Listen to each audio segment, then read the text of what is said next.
Alrighty, so we're going to be putting shoulder rests on violins, which can be very challenging if it's your first time. Okay, so here we have a violin without a shoulder rest. And here we have a shoulder rest without a violin. And they need to go together because they're best friends. Shoulder rests, in the beginning, I've taught some students who just are like, they feel uncomfortable, but no, they don't feel uncomfortable. You gotta get that in your brain. They're feeling uncomfortable because you put them on wrong. So I'm gonna teach you how to put them on the right way. So you wanna make sure, well, mine's a bad example because I have a little cushion on mine, so I can take that cushion off. I have a cushion because it makes my shoulder rest feel better. Okay, so I know it kind of looks weird now because it's been smushed, but you should have one part of your shoulder rest that's a little wider, and then it should go down to like a more of a skinny point.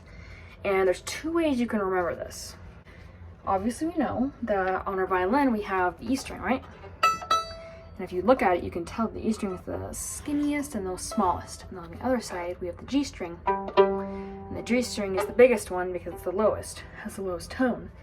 And so a way we can remember it is that our shoulder rest has the small side, which my small side has a cushion on it. Small side goes with small string. And the wide side goes with the big string. Okay, that's the first way to remember it. So if we were going to do it that way, we'd be like, okay, so the wide side of our string, we're going to get the wide side of our shoulder rest. And we're going to just put that on just like that. So wide goes with wide string. Like line it up like that. And the way I like to do it is if I have my violin here, then I like to put it all the way up as high as it will go. So like not that way towards not the chin rest, but towards your F holes. And then the other part just slips right on like that. You just pull that on, and that part stays up here in this part, and it's nice and tight, and on the back it would look like that. Now that's just for me. Some people might like theirs differently, but for me, I like to have this part pushed all the way back, like that. But, okay, so here's another way you can remember it, is that if you hold your shoulder rest up, you should see a slight curve in it. I know this one kind of has pretty wonky, this one's kind of wonky, but most regular shoulder rests have kind of a curve in them like that, and if you turn it up, it'll have more of a down curve, right?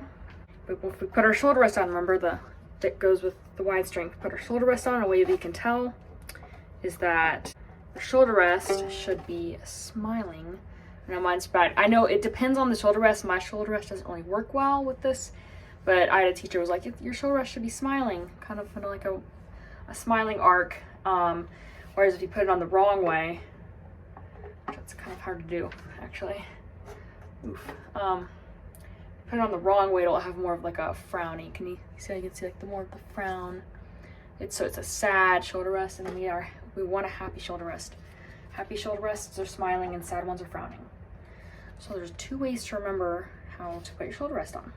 So remember, our takeaways are wide side, wide string. That goes all the way up closest to your F hole there. That slips on, like just like that.